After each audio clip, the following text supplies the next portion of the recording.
नमस्कार साथियों। सीडीपी 5 का पंच में आपका फिर से स्वागत है। चलिए आज के प्रश्न शुरू करते हैं। तो पहला प्रश्न देखते हैं। Children have the potential to create knowledge and make meaning. From this perspective the role of a teacher. यहाँ पे रोल ऑफ अ टीचर पूछा गया है। बच्चों में ज्ञान की रचना करने और अर्थ निर्माण करने की क्षमता होती है। इस परिप्रेक्ष्य में शिक्षक की भूमिका क्या है? तो अगर हम शिक्षक की भूमिका के रूप में देखें, जब बच्चे ज्ञान निर्माण करते हैं तो शिक्षक क्या होता है? शिक्षक एक फैसिलिटेटर होता है।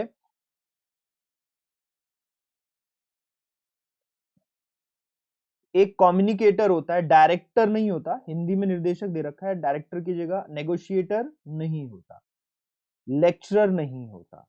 तो बी में आधा ऑप्शन ठीक है, आधा ऑप्शन गलत है। व्याख्याता नहीं है, संप्रेषक है। निर्देशक मतलब निर्देशन देने के लिए निर्देशक होगा, डायरेक्टर नहीं है। यानी अगर इसकी जगह इंस्ट्रक्टर होता तो ठीक होता। तो ये थोड़ा सा हिंदी में तो दोनों के लिए, इंस्ट्रक्टर और डायरेक्टर दोनों के लिए हम निर्देशक शब्द का प्रयोग करते हैं। तो हिंदी में थोड़ा ध्यान रखना है कि इंग्लिश में टर्म देख लेनी है। जब भी आपको निर्देशक दिया जाए तो निर्देशक दो शब्दावलियों के लिए दिया जाता है। निर्देशक दिया जाता है डायरेक्टर के लिए और निर्देशक दिया जाता है इंस्ट्रक्टर के लिए। अब रोल ऑफ टीचर डायरेक्टर नहीं है जबकि इंस्ट्रक्टर है। तो ये ध्यान रखना है कि निर्देशक शब्दावली किसके लिए दी गई है। तो यहां पे उत्तर तीसरा होगा, शिक्षक एक सुगमकर्ता, या इसके लिए एक और हिंदी दी जाती है, क्रियान्वक। ये एक और हिंदी दी जाती है, सरलीकर्ता।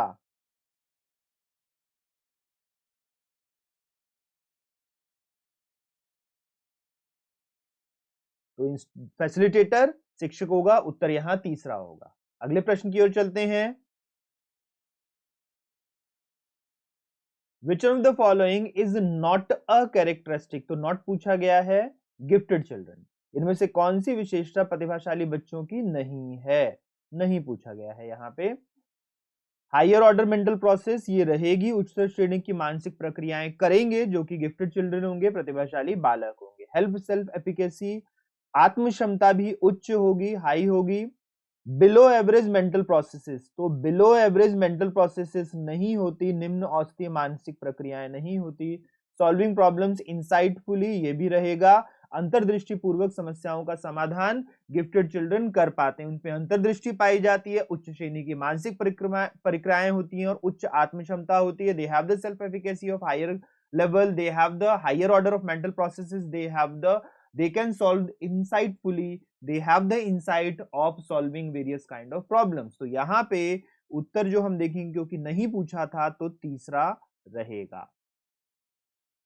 अगले प्रश्न की ओर चलते हैं। According to pre conventional level of Kohlberg's theory,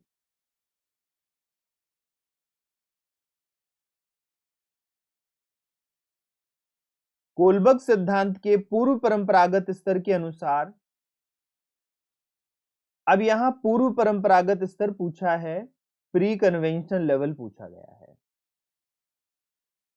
which of the following would an individual turn into making a moral decision. कौन कोई नैतिक निर्णय लेते समय एक व्यक्ति निम्नलिखित में से किस तरह प्रवृत्त होगा? अब अगर हम बात करें प्री कन्वेंशनल लेवल की, तो प्री कन्वेंशनल पे हमारा स्टेज 1 और स्टेज 2 दिखता है। तो स्टेज 1 है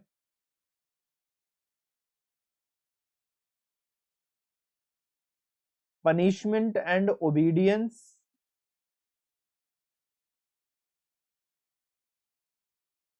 ओरिएंटेशन।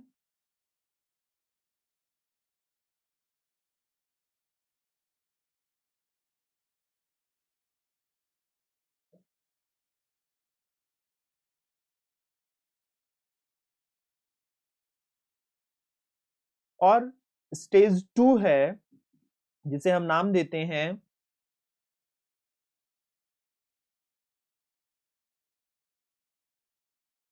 Individualistic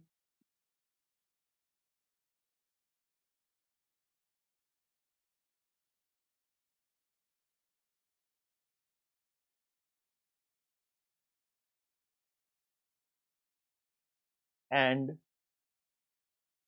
fair exchange.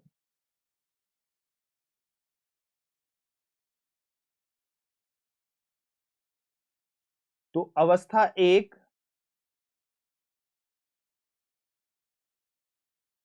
दंड और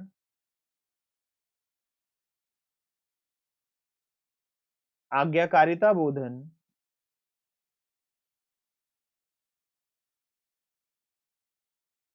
अवस्था दो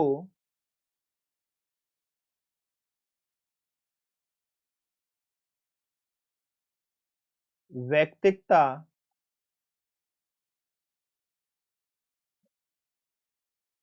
और आदान प्रदान। तो ये दो चीज हमें दिखती है कि प्री कन्वेंशनल लेवल यानी पूर्व परंपरागत स्तर जो कि लेवल 1 है, लेवल 1 के ये दोनों हमारे अवस्थाएं रहेंगी। अब अगर हम देखें तो मॉरल डिसीजन किसके ऊपर बेस्ड होगा? मॉरल डिसीजन यहां पर बेस्ड होगा पोटेंशियल पनिशमेंट इन्वॉल्व, हाँ इस पे रहेगा। पर्सनल नीड एंड डिजायर्स, यहां पे पर्सनल नीड एंड डिजायर्स के ऊपर हम ज्यादा नहीं देखेंगे क्योंकि ये हमारा स्टेज 2 का स्टेज 3 में चला जाता है। इंडिविजुअल वैल्यूज नहीं रहती, वैल्यूज हमारी किसमें चली गई? ये 6th स्टेज में चलेगी। और फैमिली एक्सपेक्टेशंस ये फिर से तीसरे स्टेज में चला गया। तो ये तीनों अलग अलग स्टेजेस की बात कर रहे हैं। व्यक्तिगत आवश्यकताएं इच्छाएं स्टेज 3, व्यक्तिगत मूल स्टेज 5 और पारिवारिक अपेक्षाएं स्टेज 3। तो यहां उत्तर पहला रहेगा। अंतर्निहित संभावित दंड पोटेंशियल पनिशमेंट इन्वॉल्व, ये फर्स्ट स्टेज है पनिशमेंट एंड ओबीडियंस ओरिएंटेशन, दंड और आज्ञाकारिता अवबोधन। इससे बच्चा प्रेरित देखेगा। अगले प्रश्न की ओर चलते हैं। Regarding learners individual differences the teacher should, शिक्षार्थियों अधिगमकर्ता की वैयक्तिक भिन्नताओं के संदर्भ में शिक्षिका को चाहिए। अब यहां इंडिविजुअल डिफरेंसेस पूछा जा रहा है। अगर हम इंडिविजुअल डिफरेंसेस के ऊपर बात करें तो हम क्या देखते हैं? यहां पे वैरायटी ऑफ लर्निंग सिचुएशंस, विविध प्रकार की अधिगम परिस्थितियों को उपलब्ध कराना, ये बिल्कुल ठीक रहेगा क्योंकि जब तक हम विविध प्रकार की अवस्थितियां नहीं प्रदान करेंगे तब तक व्यक्तिगत भिन्नताओं को हम कैटर नहीं कर सकते। तो यहां अगर हम देखें तो इस जो पहला ऑप्शन दिया गया है इसे कहा जाता है एनरिचमेंट।